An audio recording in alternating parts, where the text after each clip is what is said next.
Perfect. Thanks. Thank you. Any additional questions? No? All right, great. Well, thank you very much for mentioning the state earned income tax credit, and appreciate that you help us get the words out. Next up, we have John Heath, Executive Director of California Community Action Partnership Association, CalCAPA. Yes, sir. Chairman Chu, Chairman McGuire, Assembly Member Lopez, thank you for the opportunity to present testimony related to the State of California's Community Service Block Grant State Plan. My name is John Heath, and I'm a relative newcomer to the great state of California. For the last 7 months, I've had the unique privilege of serving as Executive Director of the California Community Action Partnership Association. CalCAPA is comprised of 24 public, 34 private community action agencies, and 2 limited purpose agencies who all provide critical services in all 58 counties of the great state of California. CalCAPA members are having a significantly positive impact on the state of California, in large part due to CSBG funding received. For example, in 2014, nearly 250,000 Californians acquired a job, increased employment income, or achieved a living wage as a result of the work of our community action agencies. Almost 100,000 Californians achieved an increase in financial assets and financial skills. And as we know, to climb out of poverty, having assets is so critical. Close to 300,000 Californians secured or maintained an independent living situation. And then nearly 800,000 Californians received emergency assistance. Community action agencies in California are creating bridges out of poverty through entrepreneurship, early childhood education, and 21st century workforce efforts. Our member organizations play a major role in the economic well-being of local communities.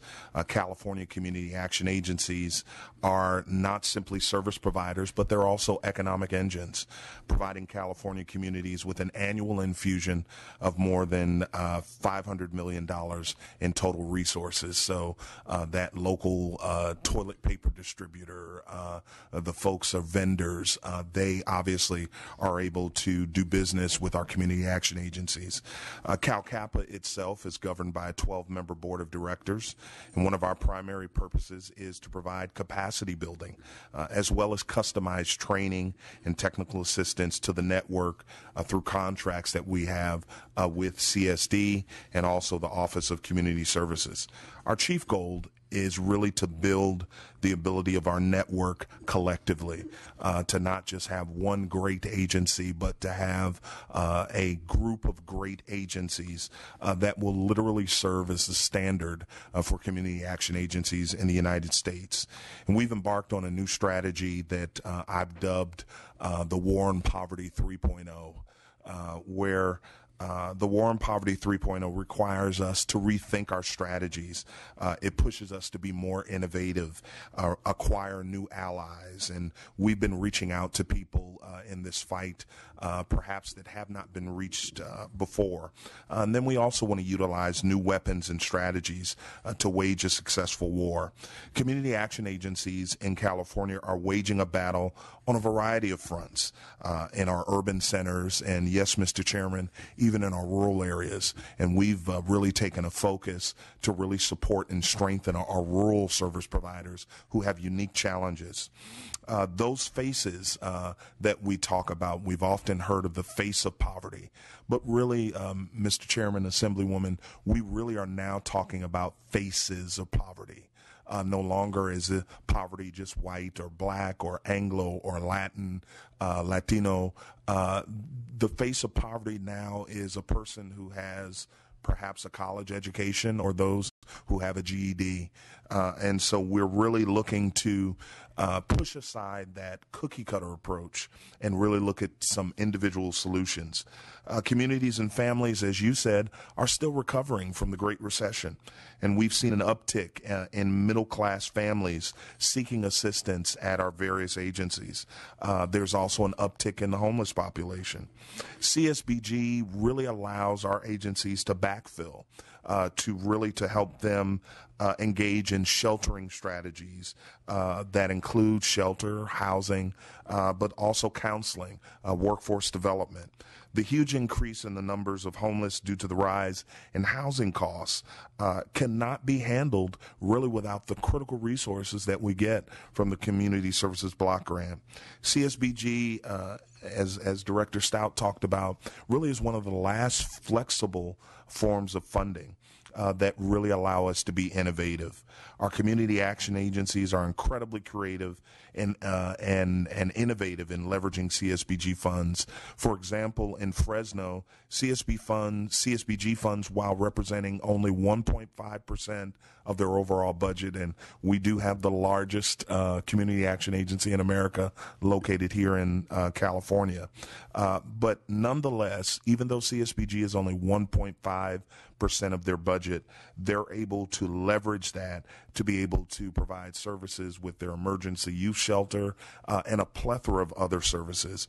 Our agencies are also in the drought fight, and Fresno EOC jointly organized the Central Valley Drought Coalition, a public-private partnership which raised close to $500,000 to fight drought and provide resources that did not exist previously. So we're really using that to leverage.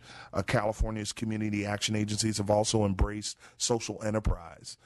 In Ventura, the CAP agency there has, would you think, a kayak business to really support that recreational community down there. And so they're able now to hire people. But not only have our agencies embraced social enterprise, but we've created community development financing institutions which will provide those low interest loans to potential entrepreneurs, because we understand that entrepreneurism is a clear path out of poverty. CSBG is a lifeline for California's most vulnerable populations, and our association and our members are fortunate to have partners like Director Stout and her team. I've served as a director of state of community services for another state, so I understand her world, and to have a great team to work with who, quite frankly, is just as committed to alleviating poverty as well as any advocate.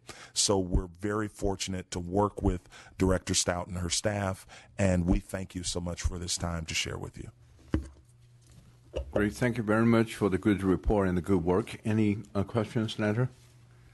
How about Assemblymember Lopez? All right, good. Thank you. That concludes the first session. Next up, we have a couple of funded agencies, well, three of them.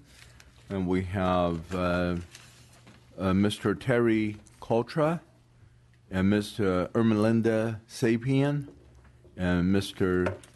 Pancho Guevara. Please come up. And I'll let you decide who will start first. Okay. Flip a coin. All right.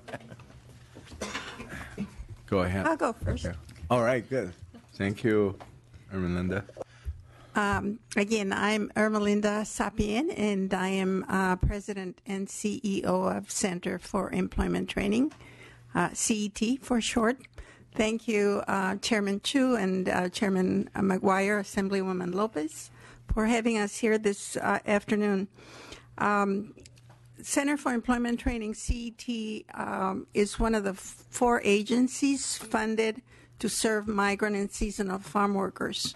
And to give you a little bit of context, CET was founded in 1967 in San Jose, and it was started specifically to train farm workers who were being displaced by the new technology, the electronics industry, farm workers were not able to get employment in the new industry because they didn't have the skills to apply for those jobs, and so CET was created. Since then, CET has become a national program in California. We have 13 centers operating in 2 in San Jose, Sacramento, San Benito, Santa Cruz, Monterey, Santa Barbara, Ventura, San Diego, San Bernardino, Riverside, and Imperial counties. The services that we provide are in job training with assistance of supportive services, as well as GED, English as a second language, and other adult education services. We have transported farm workers. It's a regional center in San Jose, so we transport farm workers from as far south as King City on a daily basis, and we train about 100 farm workers in our center. We also have two centers in Monterey County, Soledad and Salinas. In meeting in the public hearings that we held in our various areas, the main needs that were uncovered were transportation, assistance with utilities, jobs, housing, food, and health. Those are the needs that top the list of needs that the community gave us input on. One of the projects that we are successfully conducting is with discretionary funding, and that is to train youth in job training, the different trades that we offer, as well as health occupations, and with intense counseling to make sure that we have a high success rate, because with youth you need to really intensify the counseling, the job preparation, and all that. In looking at what we're doing with the drought, we are currently assisting or will be assisting a total of 150 workers affected by the drought. 40 will be placed in training, again, with all the other services that we offer in support of training, as well as 113 who will be placed in sites for real work, doing public works. The CSBG money is great leveraging funding. We're able to generate financial aid, Department of Labor, private funding from foundations, et cetera. And so we really thank the committee for hearing about our services, and we hope to continue doing our work. Well, thank you very, very much, Director. Any questions from the Senator? I'm going to go vote and be right back. Okay, Senator will have to go take a vote on the Transportation Committee and be right back. So should we move on? Any questions, Ms. Lopez? Just comment the great job that you're doing, especially for the youth in training. I'm really impressed. Thank you so much for your support. You're very welcome. And I have to testify their culinary program is one of the best in San Jose. Thank you. All right, next up. Yes. Good afternoon, Senator Samu Chu and Senator McGuire just left. He's my senator. My name is Terry Coltra. I'm the Executive Director of the Northern California Indian Development Council. And I thank you for the opportunity to address the committee today. The Community Service Block Grant program has been a staple of our operation for many years. We provide services to 106 tribes and 57 counties throughout the state for off-reservation Indian people. And we do that through a network of subcontractors and direct assistance. We contract with at least 80 tribes per year out of those 106. Some of them utilize their money for other types of endeavors because they they're doing well with some of their other businesses, et cetera. We also have been able to leverage the CSBG money. We started off in 1976 as an education program, and we're named as a Native American grantee by the Department of Labor. We've been a Department of Labor contractor since 1977, and continue to provide employment training services to 14 tribes and 4 counties in Northern California: Humboldt, Del Norte, Siskiyou, and Trinity. We also provide rapid response activities for the statewide programs, actually on and near reservations. Whenever there is a loss of employment on or near reservation, we go in and assist with retraining and linking the tribal entities with the local workforce development boards that have dislocated worker money.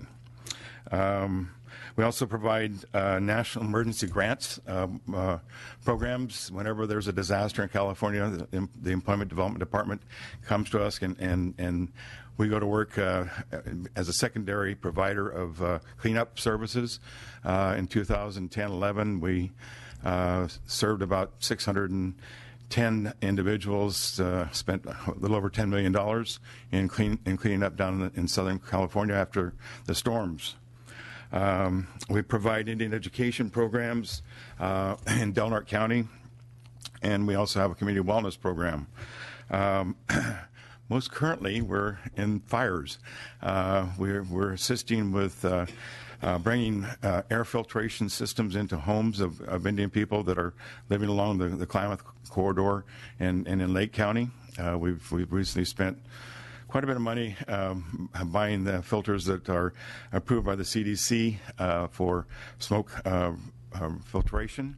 And we're actually in the process right now of looking for additional dollars for that. In 2010, we did a survey with the assistance of the California Endowment in regard to boys and men of color, specifically American Indian boys and men of color, to find out what the economic and social difficulties are that are holding them back from being employed, having decent jobs, and also having an economic future. That study showed us that we needed to provide them with more employment, training, education, and real jobs and job training.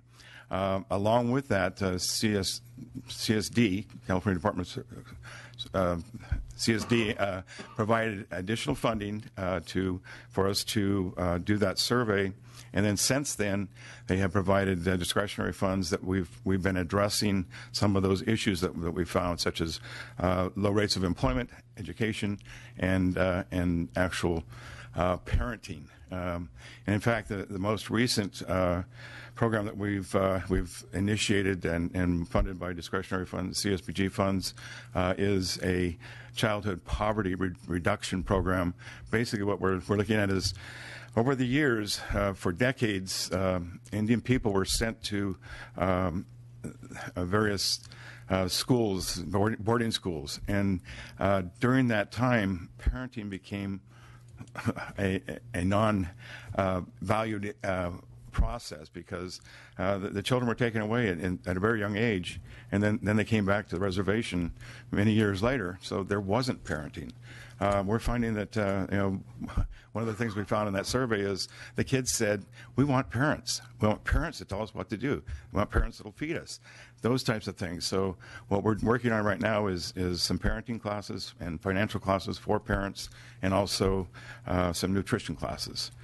So overall, the Community Service Block Grant Program has been very positive for Indian country. We've been able to do an awful lot, including start daycare centers, libraries, et cetera. So I appreciate the opportunity to speak with you today, and thank you for that.